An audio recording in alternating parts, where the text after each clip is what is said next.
Welcome to MarcusG.tv. I'm Chef Marcus Julian. I'm a chef on a mission. Today's mission is top restaurants among teenagers. So Jamie, I pulled up a survey. Okay. Top restaurants among teenagers. What are they? Here they are. So this is a survey done by Piper Jaffray. And the number one, let's start with number 5. Number 5 is Panera Bread. Okay. Panera Bread, number 5. Panera Bread is popular, and we have teenagers. We do. And I think in Courtney's age range, Panera Bread Very is popular. Well, because the view of Panera Bread is that it's a healthier healthier. option. Right, exactly. Next is McDonald's, number 4. Wow. McDonald's is in the top 5. That's no shock, because McDonald's is... No, because that's what these kids were raised on. That's what these kids were raised right. on. So we were raised on McDonald's as well, because that's when it started to become popular and nobody really thought about what was in the food. But I bet if you took this survey when we were kids, McDonald's would have been number one. And Burger King would have been number 2, right? Absolutely. So number 3, Chick-fil-A. Huh. I gotta be honest, I've never been in a Chick-fil-A. I've never been in a Chick-fil-A either. The closest I've ever been to a Chick-fil-A was in Roanoke, Virginia. I've driven past them. Walking through the mall, there's a Chick-fil-A. That was the closest I've ever been to a Chick-fil-A. Interesting. So I don't know anything about Chick-fil-A. Number 2, Chipotle. Well, we've done videos on Chipotle. Yes, we have done videos on Chipotle. We've talked about Chipotle. That is number 2. So I think kids like the customization of the burritos and just Mexican food in general. I was just going to say Mexican food in general. And get this, here's the number 1 restaurant for teenagers. Now, only keep in mind, only about 10,000 teenagers were surveyed for this. I'm not sure what part of the country they were done, but here's the number 1 restaurant for teenagers. Number 1 restaurant, okay.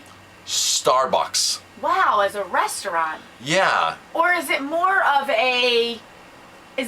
the coffee scene that kids are looking for because it's more relaxed, they can go sit and relax, get like a dessert. I think because it might be a freak. Now, again, I've barely been into Starbucks. If I've been to a Starbucks 5 times, that's it. I'll go in for water if we're traveling.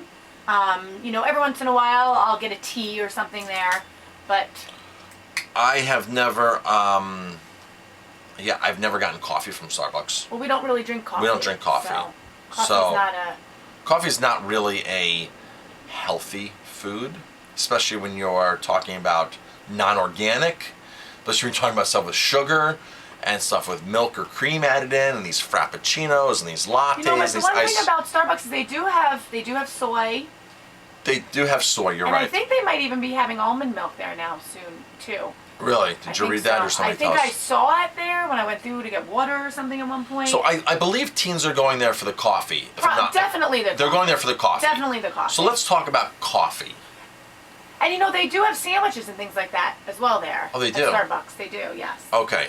Starbucks is a phenomenal company. The success story. The way that they started, we've read the books. Really, really great company. But let's talk about coffee. Let's talk about coffee. So, Marcus, did you know that 250 pounds of chemical fertilizers bathe your coffee beans? Did you know that? 250 pounds of chemical fertilizer. Is that per acre? It is per acre of non-organic coffee. So, per acre of land, 250 pounds of fertilizer, of chemicals go on it. Chemicals. Oh my gosh. Per acre. Wow. When you sip your conventional coffee, you are ingesting the pesticide residues, which contribute to many health problems, including cancer and miscarriages in pregnant women. So coffee is one of the most, coffee, cotton, soybeans. There's certain crops celery, that have the most residues of anything, and coffee's up there in the top. And I gotta tell you, not many people drink organic coffee. No. Not many people at all drink organic. It would be nice for a big company like Starbucks to roll out an organic line. Funny you should say that, because back in the 90s, Starbucks was calling coffee organic, and it wasn't. They were just using it as a buzz term, and they got in trouble. They got busted for it. Really? False advertising. Oh yeah, that's what I know Starbucks for the most, is for misleading guests back in, I think it was in the 90s. They just indiscriminately just put organic on the label. Not even thinking. Not even thinking, Right. I don't think. Just or they said organic because it was a buzzword, and it wasn't organic. The other day we had a cappuccino espresso guy come into the restaurant, the new restaurant. Older Italian guy trying to sell us his espresso. I tasted it, it was good. But he was like, "Oh, Marcus, everything's organic. They don't touch nothing. Everything's natural. It's organic. Nothing." People's impression of organic is so misled. This guy has no idea where the coffee beans are coming from. He has no idea the farms, no idea the processes. I mentioned shade grown. Is it shade grown? He has no clue, right? The guy has no clue. But in his mind, what would they be doing wrong with coffee? So he's peddling espresso, this guy. He's selling espresso and cappuccino. He's selling the with beans. keywords of organic. And saying it's organic, telling me that it's organic. And I'm looking at the guy. If it was organic, it would say on the label, buddy. But if you were some Joe Schmo, I believe it. you'd believe it. And if I was a you would restaurant, start putting it on your menu saying that if I was a organic. restaurant, if I was a restaurant owner that didn't just said, "Oh yeah, my salesman said it's organic." This guy is in his 60s, late 60s, and he's just throwing that word out there because they might not be adding chemicals in the processing of it, right? But who knows about the growing? I'm not that stupid. I didn't argue with him or anything. I just said, "Okay, yeah, that's great. Because he's like, "Well, your one restaurant's organic, Marcus. Our espresso would be perfect there. It's organic." I'm like, "Okay, whatever." So speaking of chemicals, there's two ways to decaffeinate coffee, Jamie. A lot of people do drink decaffeinated now. I don't even really know about decaf coffee that like how they process it, but I know it probably is much different. It's done with a chemical. Most likely it's done with a chemical to extract the caffeine. Okay. Just like when they make oil, how they extract oil out of canola or soybeans, they take a chemical to extract it. Hexane gases just to extract oils.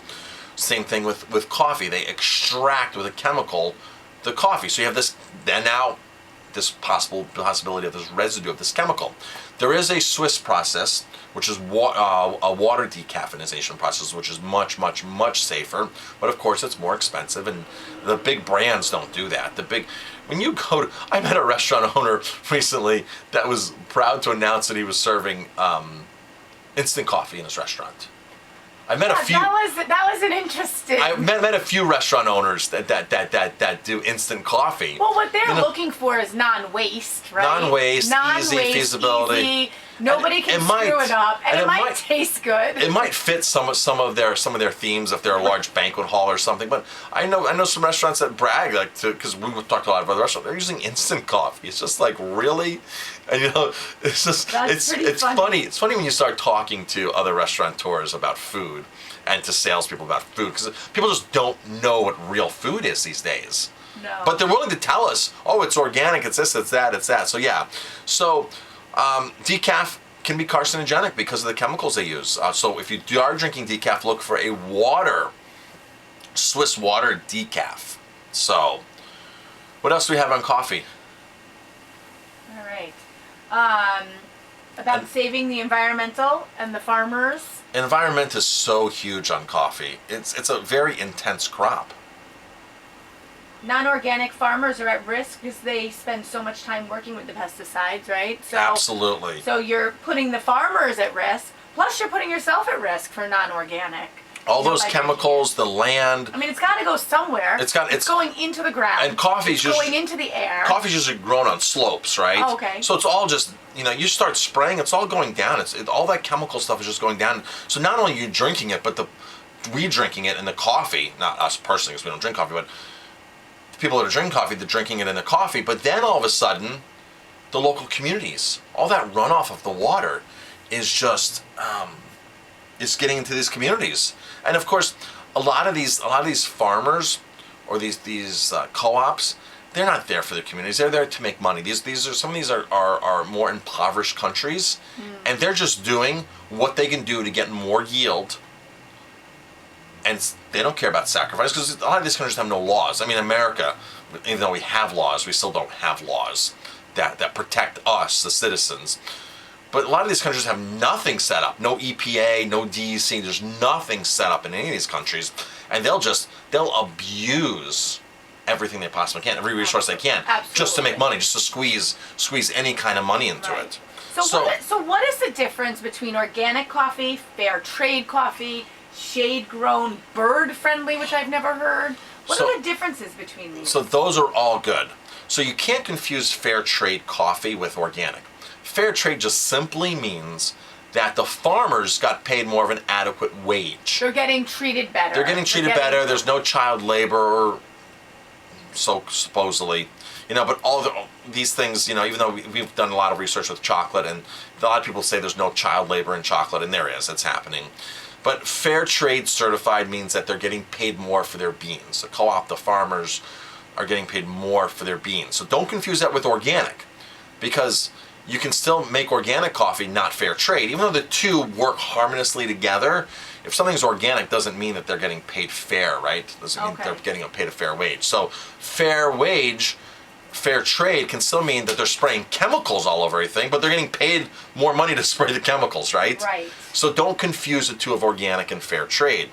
Shade grown coffee grows in the shade, but it's one of those things where they just devastate the land. They strip the land. This is what causes erosion, flooding, all kinds of environmental issues. They're just stripping the land, again, to get more output. And it looks like they also douse the beans with chemicals to grow coffee more quickly. Oh, yes. In that area. Yes. There's all kinds of things that, things that you can do. And, bird friendly, are you creating a bird habitat?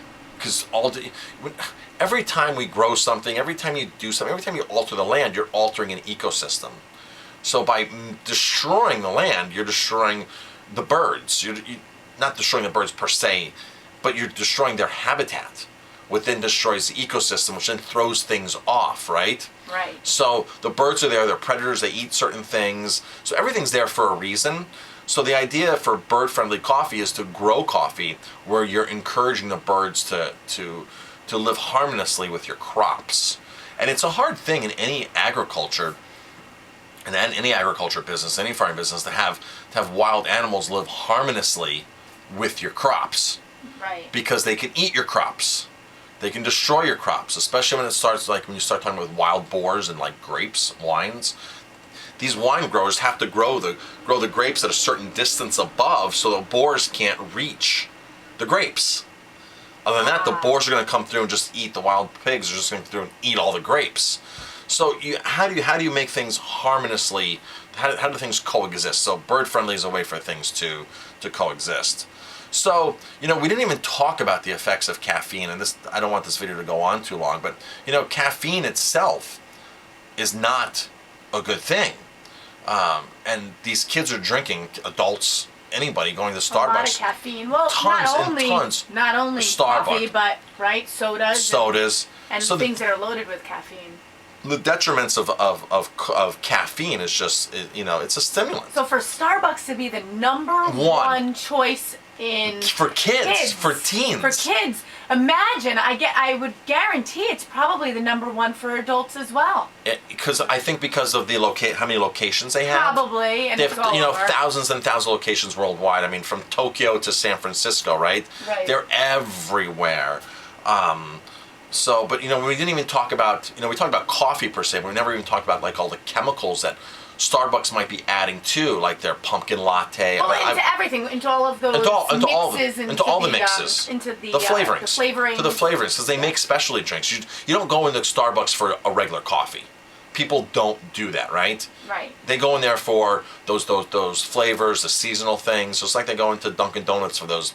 We're driving by Dunkin' Donuts the other day, and I saw macchiato, which is an espresso with foam, with steamed milk on top, with the foam. I mean, for Dunkin' Donuts to be getting into that market is crazy. Because coffee is a big market. Coffee is a big market, and it's a huge margin. So, of course, we didn't talk about the dangers of caffeine with these kids. The rise of... But know that they're there. Know that the effects of caffeine, the rise of ADD, ADHD. You put these kids on caffeine, and then you give them sugar on top of it, okay? And then, of course, the milk they're putting in these things come from genetically modified cows. The milk, the whole thing is a disaster. And for Starbucks to be the number, I can live with Chipotle being in the top 5. I can live with Panera Bread being in the top 5. McDonald's I can't. Starbucks I can. Of course, I have nothing to say on Chick-fil-A because I've never actually been in a Chick-fil-A. But I just can't. I can't deal with McDonald's and Starbucks being in the top 5 for teens. I think that's pathetic. I think it's an atrocity. And you get, every choice you make in life gets a ripple effect years to come. Jamie, you and I suffered for years with all kinds of chronic asthma, overweight, and all these things that because of the choices we made as kids. Well, I don't even know if it was the choices we made. The choices our choices our parents made for us. Because they didn't know. And nobody knew really back then. I think certain people did know because my parents wouldn't buy soda for the house, right? My parents didn't buy soda. When should we drink soda? But we can go to McDonald's and drink soda. Right, exactly. That's no problem because it's the convenience and of course, since we were kids, things have changed drastically, and convenience is a key factor in everything now because people don't have time. They're working 2, 3 jobs. They're on their phone. They're on the internet. They're doing this. They're doing that. They're working from home. They're working from the car. That is just, and all the sports activities. It's just, the convenience is a really key factor in food choices, and it's a shame. For us, a convenience food, Jamie, is bananas. Throw bananas in the car and go. A bag of organic whole grain pretzels. I was just going to say, yep. Or and that and go. Coconut chips or... Right, coconut chips. Those are easy, fast, convenient foods for us. You walk into a grocery store, you pick up a couple apples, you pick up a thing of hummus, and some kind of a chip to put in it. A bag of baby carrots is great. Walk into a Whole Foods, a grocery store, buy a small bag of baby carrots, and that's a snack in itself. So those are convenience foods for us, but the public isn't trained that way because there's no commercials on, pick up a bag of baby carrots for a snack, right?